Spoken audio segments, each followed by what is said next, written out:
Pastor Agus, Frater Steph, saudara-saudari yang terkasih dalam Tuhan, Shalom. Beberapa bulan di Mamajang, saya untuk pertama kali mendengar istilah sota. Saya pikirnya positif, mungkin sota itu maksudnya, Pastor, dede, sotanya dia. Mungkin sota itu sopan, santun, dan tata krama. Ternyata bukan. Sota sok tahu. Hari ini dalam bacaan Injil ada beberapa orang yang sota. Sota tentang Yesus. Ada yang mengatakan dia itu Elia. Ada pula yang mengatakan tidak. Dia itu adalah salah satu dari nabi-nabi yang dahulu. Nah, Herodes lebih sota. Dia sudah dengar begitu, mereka punya penjelasan, dia bilang bukan. Dia itu adalah Yohanes yang telah kupenggal kepalanya dan kini bangkit lagi. Perhatikan saudara-saudari yang terkasih, mereka melihat apa yang nampak dalam diri Yesus dan karya Yesus. Injil mencatat begitu terkenal Yesus. Yesus dikenal karena memang dia terkenal, dicatat di awal Injil tadi. Tetapi mereka tidak melihat firman Allah yang menjelma berinkarnasi di dalam diri Yesus. Yang tersembunyi di dalam kemanusiaan Yesus. Dan sotanya Yohanes ini, Bapak Ibu, sebenarnya berdasar satu pengalaman masa lalu. Maka Injil alurnya mundur. Supaya orang mengerti tentang bagaimana penulisan Injil. Injil mencatat mundur. Kenapa Herodes harus mengatakan bahwa dia adalah Yohanes yang kupenggal kepalanya? Hal ini karena dulu Herodes menangkap, membelenggu, dan memenjarakan Yohanes. Herodes menangkap Yohanes. Dan Herodes ini bukanlah Herodes. Herodes itu banyak dalam Alkitab. Bukan Herodes Agung yang membunuh anak-anak di Mesir, bukan. Ini adalah anak dari Herodes Agung. Herodes Agung punya 3 anak, Herodes Arkelaus, Herodes Antipas, Herodes Filipus. Dan ini adalah Herodes Antipas. Dan Herodes Antipas ini memiliki kesamaan dengan ayahnya Herodes Agung. Apa kesamaannya? Pertama kepintaran, kedua pembangunan. Herodes Antipas adalah orang yang sangat cerdas dari ketiga bersaudara ini. Dan yang kedua, dia adalah orang yang suka membangun. Tapi jangan kau bilang nanti besok lusa Pastor Simon membangun. Lihat nih, Herodes. Bukan, tidak usah digeneralisir begitu. Dan karena itu, dia sangat berpengaruh pada zamannya. Dan kepintarannya ini juga ternyata sedikit banyak memengaruhi hatinya untuk mendengar ajaran dari Yohanes.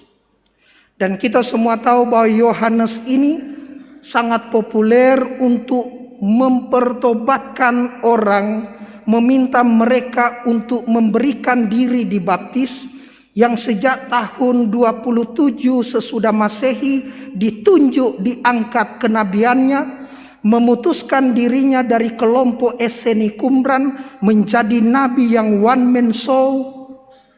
Dan di sanalah Herodes mulai, ini berbahaya. Tetapi dia senang juga mendengar ajaran dari Yohanes. Dari mana malapetaka berasal? Ketika Yohanes menegur Herodes, tidak baik kau ambil istri saudaramu Filipus. Memang betul bahwa Filipus punya mama dengan Antipas itu berbeda. Bapaknya sama Herodes Agung tapi beda ibu. Tapi tidak baik kau ambil orang punya istri. Istri yang sah kau ceraikan, sekarang kau ambil. Marah Herodias. Bagaimana caranya di? Suatu kesempatan ada pesta ulang tahun. Biasa kalau ulang tahun di Makassar saya sering alami banyak yang traktir. Pastor ayo mi makan. Dan di sini Herodes, bukan berarti yang traktir jadi seperti Herodes, tidak. Herodes juga mentraktir para pembesar. Pada kesempatan itu anak Herodias menari, bukan dari anak dengan Antipas, anak dari Filipus. Dia menari menyukakan hati dari Herodes. Kau minta apa saja saya beri.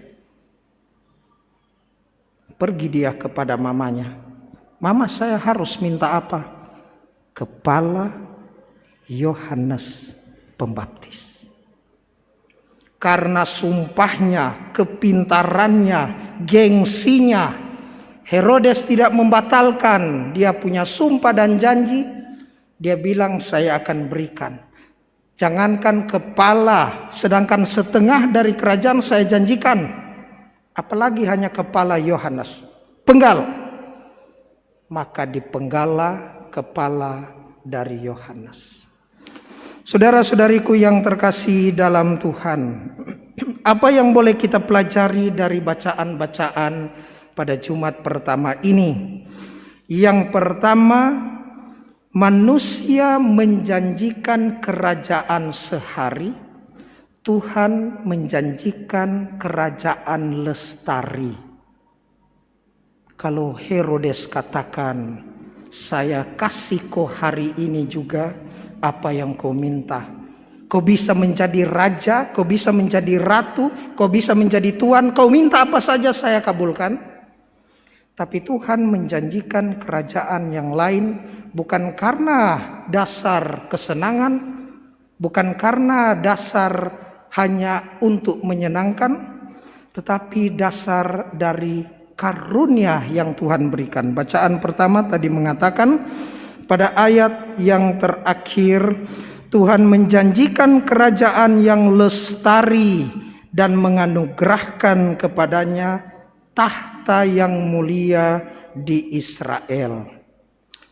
Poin yang kedua, gengsi mendatangkan celaka, tetapi kasih mendatangkan berkah. Gengsi Herodes, kendati dia suka dengar ajaran-ajaran dari Yohanes, tetapi karena gengsi dengan relasi pembesar-pembesar, gengsi dengan sumpahnya, maka celaka yang menimpanya. Tetapi andai kata Herodes diam, merenung lebih dalam bahwa ajaran dari Yohanes yang sering didengar oleh Herodes mendatangkan satu getaran hati dan batin, maka pasti kasih yang akan hidup di sana, dan karena itu berkah-berkahnya berlimpah. Yang terakhir, jangan terlalu merasa pintar, tetapi belajarlah pintar merasa. Kadangkala sotak-sotak itu merasa pintar. Tetapi kalau ada orang yang membutuhkan, apakah kita pintar merasa, tergerak, peka, lalu bisa melakukan sesuatu untuk mereka? Apakah kita mampu melihat sesuatu yang tersembunyi dari sekedar apa yang kelihatan dan nampak? Orang-orang ini melihat Yesus secara fisikal, tetapi spiritual ditutup mata. Ada satu anak dari Papua, Pastor Agus dari Papua, tapi bukan di paroki Pastor Agus. Namanya Yakob. Ditanya ibu guru, Yakob 5 kurang 2 sama dengan berapa? Oh, dia angkat tangan cepat. 5 kurang 2 sama dengan 2 Yakob. Kenapa 2? Masa 5 kurang 2 sama dengan 2? Ibu guru, jangan lihat yang di atas, lihat yang di bawah. 5 kurang 2 sama dengan 3. Tapi jangan lihat yang kelihatan. Apakah ibu guru melihat yang tersembunyi, yang tidak kelihatan? Saudara-saudari yang terkasih, kalau sampai usia Anda dan saya saat ini, kita tahu banyak dari ajaran, kebenaran, keimanan, dogma-dogma tentang Yesus.